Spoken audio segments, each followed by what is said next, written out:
말씀 보도록 하겠습니다. 오늘 말씀 마태복음 16장 5절에서 12절입니다.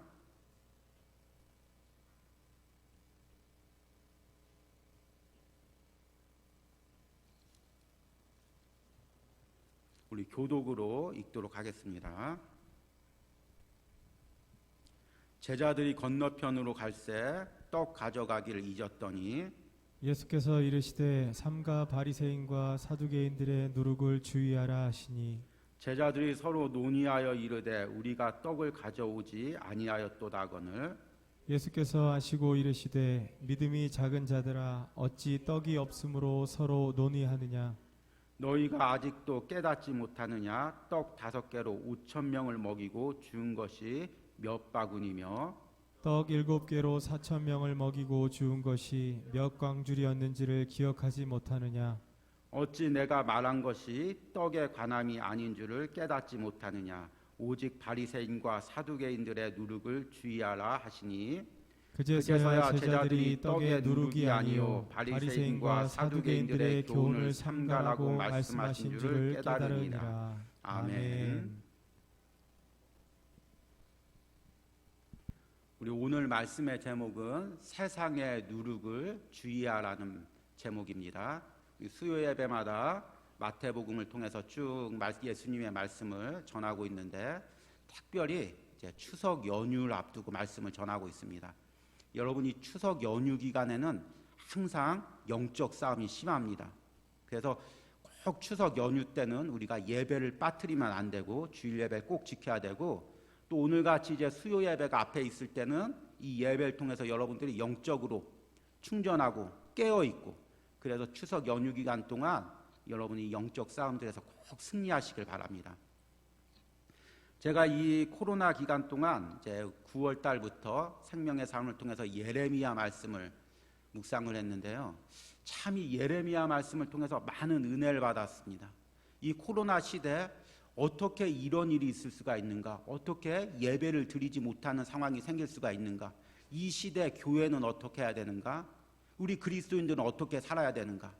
참 많은 고민과 갈등이 있었는데 예레미야 말씀을 묵상하니까 그때마다 하나님이 거기에 대한 답을 말씀으로 한 구절 한 구절 들려주시는 걸 깨달았습니다. 그러면서 제가 깨달은 게 뭐냐면, 하나님께서 우리를 외면하지 않는구나.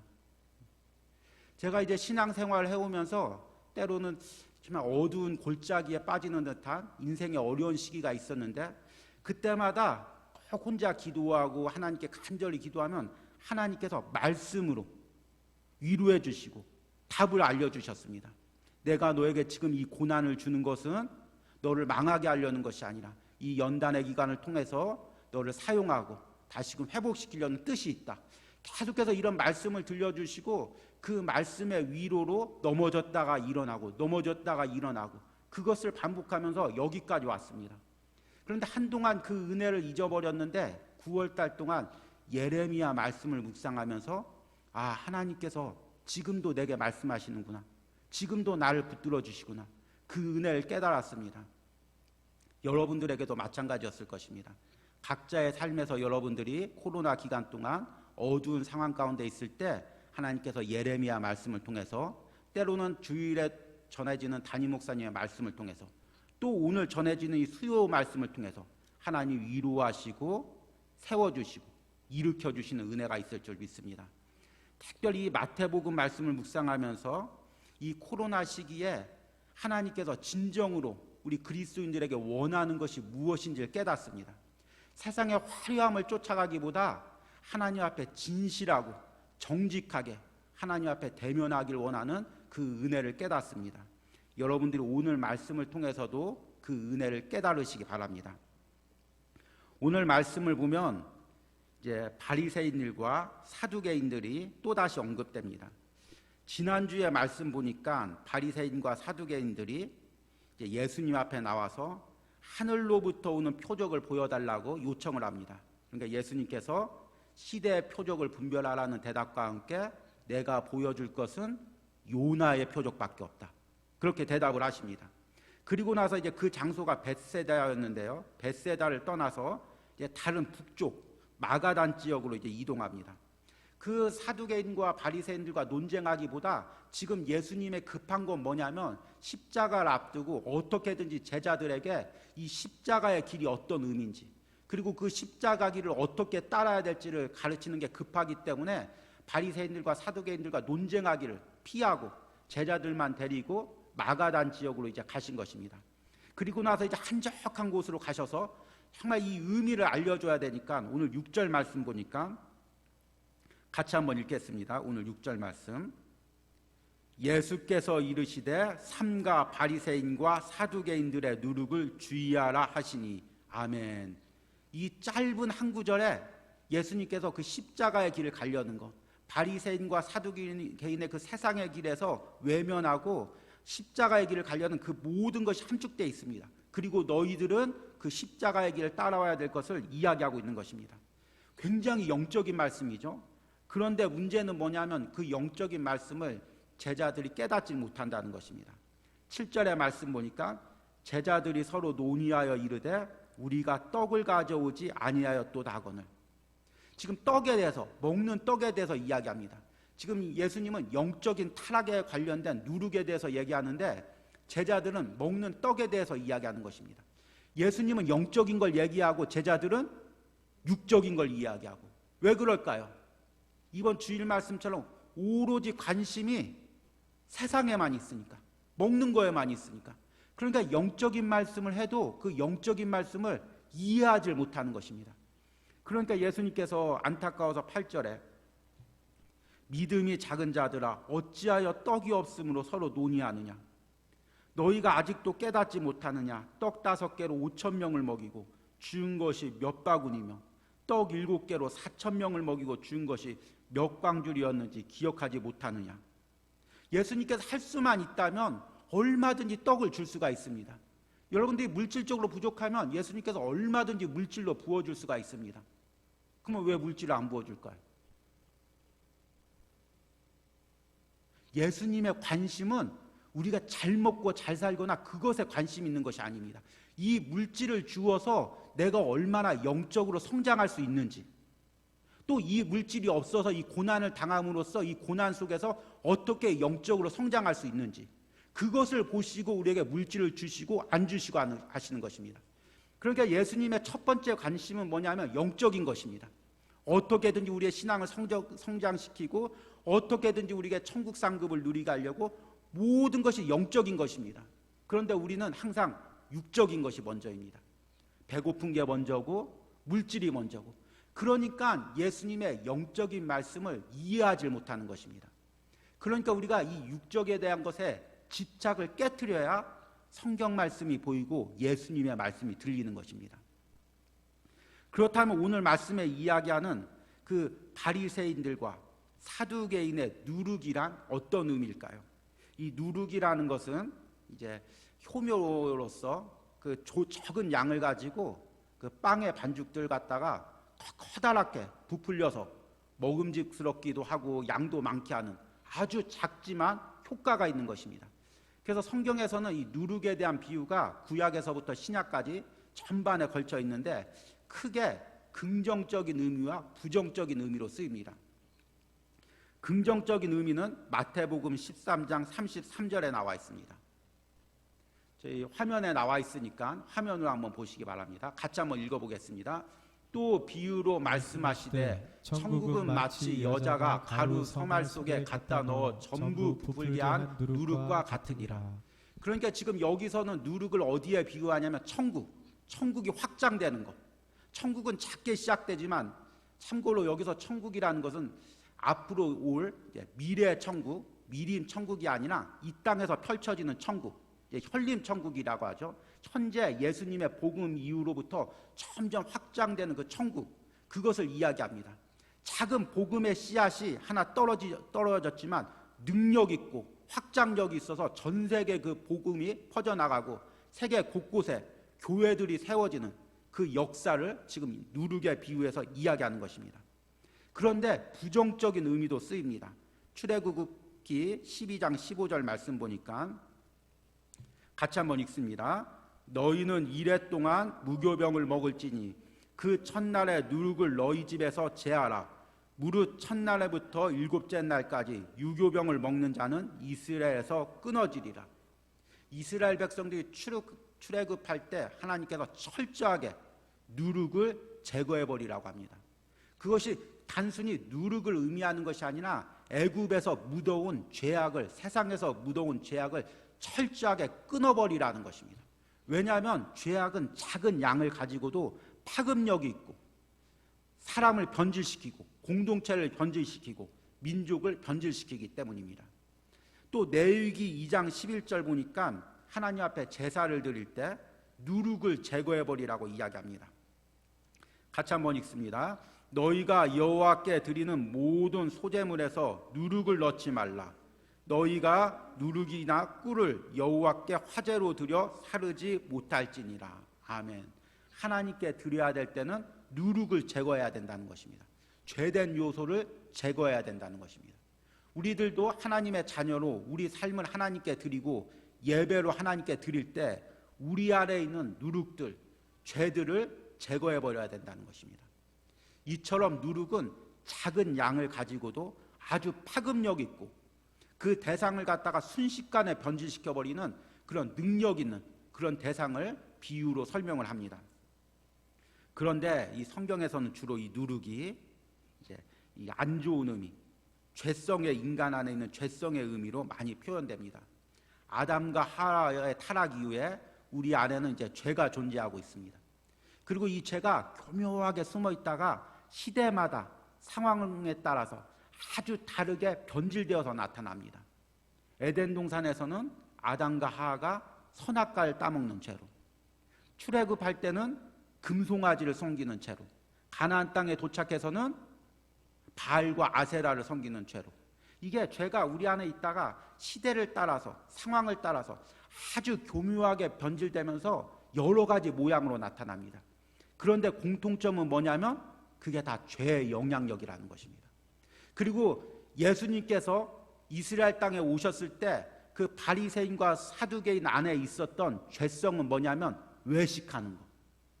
처음에 순수했던 신앙, 바리새인과 사두개인들은 우리가 알기를 이제 워낙 성경을 통해서 외식하는 사람, 변질된 신앙인으로 알지만 사실 이 바리새인과 사두개인들은 처음에 아주 순수한 신앙으로 시작했습니다.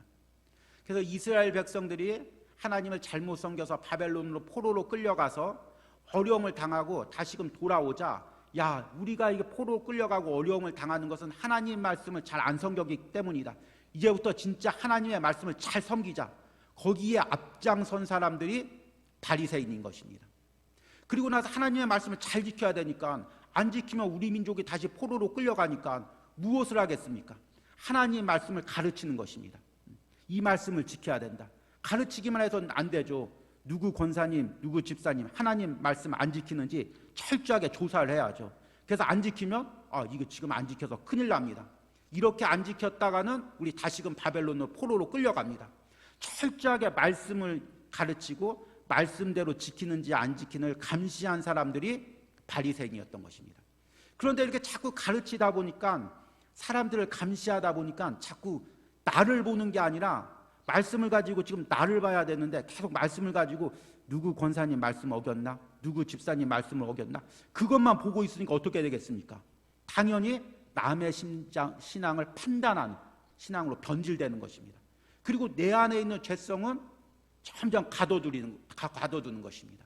그러니까 회칠한 무덤처럼 겉만 깨끗하고 속은 온갖 더러운 죄악으로 들끓는 그런 상태로 신앙이 변질되는 것입니다. 지금 예수님께서 바리새인들과 서기관의 누룩을 주의하라는 것은 바로 이렇게 우리의 신앙의 순수성을 변질시키는 죄성을 조심하라는 것입니다. 우리 안에는 다 죄가 있습니다. 지금 말씀을 전하는 저도 죄가 있고 지금 여러분들 말씀을 듣고 있는 여러분들도 다 죄가 있고 여러분들이 조금만 긴장을 늦추면 내 안에 있는 죄가 누룩처럼 퍼져가지고 나를 순식간에 오염시키고 변질시키는 것입니다. 이게 얼마나 무섭고 끔찍합니까? 우리가 깨어있지 않으면 말씀 붙들고 깨어있지 않으면 처음에 순수했던 신앙도 어느 순간 변질되는 것입니다. 무서운 게 뭐냐면 바리새인과 서기관처럼 우리가 신앙의 연륜이 많아질수록, 직분이 높아질수록, 저와 같이 목회자처럼 가르치는 입장이 될수록 점점 신앙이 변질되는 것입니다.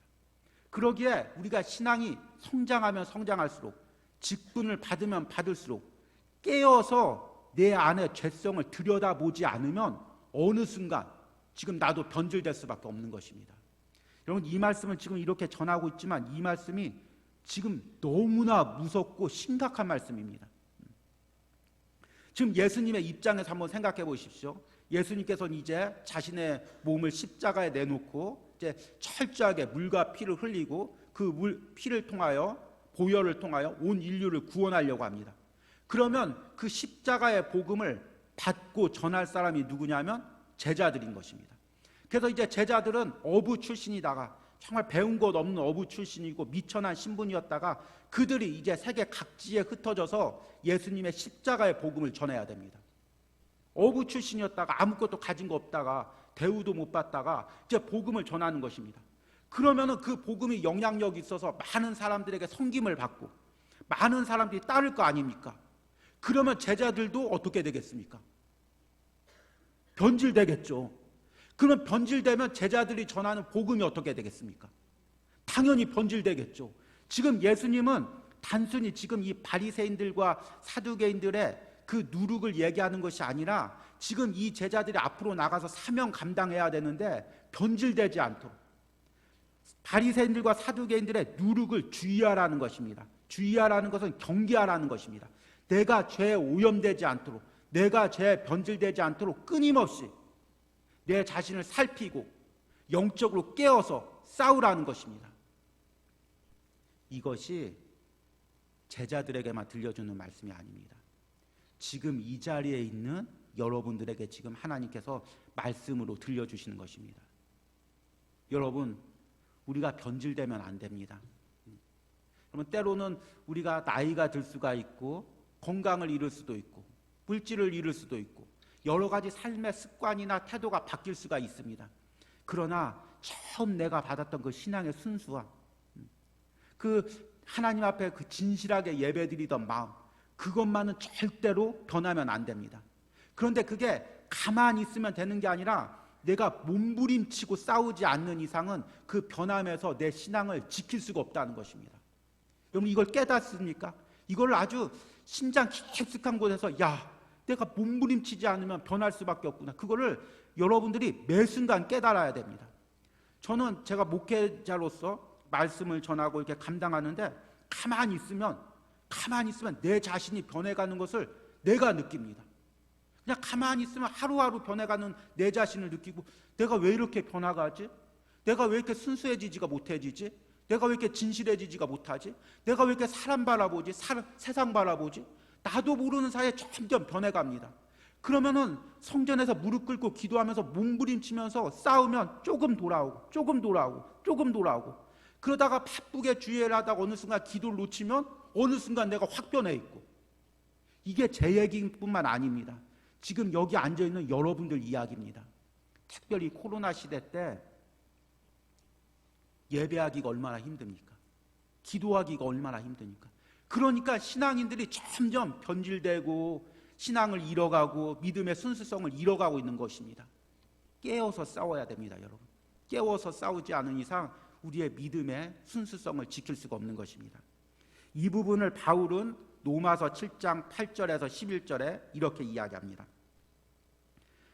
8절 말씀 보니까 그러나 죄가 기회를 타서 계명으로 말미암아 내 속에서 온갖 탐심을 이루었나니 이는 율법이 없으면 죄가 죽은 것입니다. 전에는 율법을 깨닫지 못했을 때는 내가 살았더니 계명이 이름에 죄는 살아나고 나는 죽었도다. 10절에 생명에 이르게 할 그 계명이 내게 대하여 도리어 사망에 이르게 하는 것이 되었도다. 죄가 기회를 타서 계명으로 말미암아 나를 속이고 그것으로 나를 죽였느니라. 아멘. 이 말씀이 오늘 말씀과 연관돼서 너무너무 무서운 말씀입니다. 바울이 이야기하는데 율법을 지키는데 율법은 죄를 깨닫게 할 뿐이지 율법으로는 죄를 이길 수가 없다고 합니다. 율법을 지키려고 하면 지킬수록 오히려 죄를 더 짓게 한다고 합니다. 그러니까 바리새인들이 화가 나서 묻습니다. 아니 그러면 하나님이 율법을 주셨는데 하나님이 주신 율법이 나쁜 거냐? 왜 율법을 지키면 지킬수록 왜 죄를 더 짓냐? 그러니까 바울이 이렇게 이야기합니다. 율법은 선한 거지만 우리 안에 죄가 있어서 율법이 들어오면 아주 교묘하게 죄가 율법까지 변질시켜서 율법을 죄의 도구로 사용한다. 얼마나 죄가 강력한지, 우리 안에 있는 죄가 얼마나 교묘한지 하나님의 말씀까지 죄로 오염시켜서 자신의 이익과 자신의 수단으로 사용한다는 것입니다. 이 말씀이 낯섭니까, 여러분? 이 말씀이 지금 이 세상에 일어나고 있는 사건들입니다.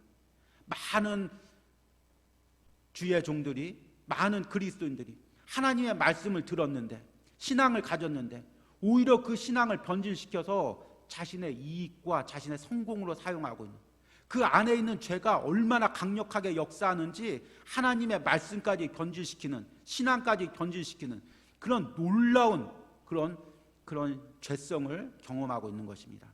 그래서 로마서 7장 21절에 바울이 이렇게 고백합니다. 그러므로 내가 한 법을 깨달았노니 곧 선을 행하기 원하는 나에게 악이 함께 있는 것이로다. 내 속사람으로는 하나님의 법을 즐거워하되 내 지체 속에 한 다른 법이 내 마음의 법과 싸워 내 지체 속에 있는 죄의 법으로 나를 잡는 것을 보는도다. 오라 나는 곤고한 사람이로다. 이 사망의 몸에서 누가 나를 건져내랴. 우리 주 예수 그리스도로 말미암아 하나님께 감사하리로다. 그런즉 내가 자신의 마음으로는 하나님의 법을, 육신으로는 죄의 법을 섬기노라. 그 바울 같은 사람도 그 하나님 앞에 자신의 일생을 다 들여서 그 하나님의 복음 전하기 위해서 자신의 인생을 다 바치고 자신의 지위, 물질, 또 결혼까지도 다 포기하고 하나님의 일을 했던 그 바울도 뭐라고 고백하냐면, 내 지체 속에 다른 법이 있어서 계속해서 나를 죄의 법 아래로 사로잡아 간다는 것입니다. 그래서 바울이 깨어서 기도하지 않고는, 하나님의 도움이 없이는, 성령님의 역사가 없이는 그 죄의 끌려감으로부터 빠져나올 수가 없다는 것입니다. 죄의 변질로부터 신앙을 변질시키려는 그 강력한 죄성으로부터 빠져나갈 수가 없다는 것입니다. 그런데 안타까운 것은 뭐냐면 우리가 이 죄와의 싸움을 보지 못하고 있다는 것입니다. 여러분, 영적으로 가장 무지한 사람이 누군 줄 아십니까? 바로 내 안에 있는 이 죄와의 싸움을 보지 못하는 사람입니다. 싸움을 보지 못하니까, 죄와의 싸움을 보지 못하니까 그 죄에 대해서 기도하지 못하고, 자기가 죄에 이용당하고 있으면서 죄에 끌려다니고 있으면서도 하나님의 일을 한다고 생각하고 나는 신앙생활 잘한다고 생각하고 점점 죄에 변질돼 가고 있는 사람이 영적으로 가장 무지한 사람인 것입니다. 반면 영적으로 가장 깨어있는 사람은 누구입니까? 날마다 내 안에서 있는 이 죄와의 싸움을 볼 수 있는 사람이 영적으로 깨어있는 사람입니다. 죄와의 싸움을 볼 수 있으니까 그걸 가지고 하나님께 기도하는 것입니다. 하나님, 오늘도 내 마음에서 죄를 지었습니다. 하나님, 오늘도 내 마음에서 욕심을 품었습니다.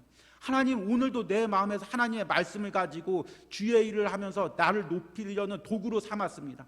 주님, 어떡합니까? 내 심장을 어떡합니까? 내 이 죄성을 어떡합니까? 기도하고 주여 도와주시옵소서, 깨트려 주시옵소서, 변화시켜 주시옵소서. 기도하니까 하나님의 역사가, 십자가의 보혈이 그 죄를 이기는 능력을 주는 것입니다. 그러면 죄를 이기게 되고, 그러면 진실한 마음으로 예배드리게 되고 주의 일을 하게 되고, 그러면 하나님께서 하늘에서 주실 그 영광과 상급이 점점 쌓이게 되고, 그러면 하나님께서 그 길을 축복하시고 십자가의 길을 걷게 하시고 천국을 바라볼 수 있는 신앙을 날로 키워주는 것입니다. 여러분, 이 시대에 영적으로 깨어 있어야 됩니다. 깨어서 여러분, 지난주 말씀처럼 세상 돌아가는 거 보는 것도 중요하고, 경제적 흐름 돌아가는 것도 중요하고, 정치적 흐름 보는 것도 중요하지만 깨어서 영적인 흐름을 보시면서 그 세상의 영적인 흐름이 내 안에 들어와서 어떻게 나를 변질시키고 있는지, 내 신앙관을 어떻게 변질시키고 있는지 철저하게 깨닫고 날마다 하나님 앞에서 통회하고 자복하지 않는 이상 이 시대에서는 믿음을 지킬 수가 없습니다. 여러분, 이 코로나 시대라는 것이 영적으로 봤을 때 너무나 무서운 것입니다. 단순히 지금 사람 몇 명 죽고 몇 명 감염되고 그게 중요한 것이 아닙니다. 믿는 사람들까지 이 코로나라는 영적 흐름 가운데 신앙이 떠내려가고 신앙이 변질되고, 이런 상황에서 뭐 예배 드리는 게 뭐가 중요한가? 건강하게 사는 게 중요하지. 이웃에게 피해 주지 않는 게 중요하지. 점점 우리의 관점이 점점 세상적인 거, 사람의 관점, 이렇게 하다가 다른 사람들한테 피해 주면 어떡하지? 이렇게 하다 믿지 않는 사람들 욕하면 어떡하지? 점점 세상적인 관점으로 우리가 변해가는 것입니다. 그리고 우리 안에 있는 그 순수한 마음도, 그 예전에 어떻게든지 진짜 목숨 걸고 예배드렸던 그 신앙도 점점 변질돼서 지금은 괜찮겠지, 지금은 하나님도 이해하시겠지, 점점 우리 신앙을 변질시키고 있는 것입니다. 깨어서 기도하지 않고선 여러분 신앙을 지킬 수가 없습니다. 특별히 또 내일은 추석 연휴입니다.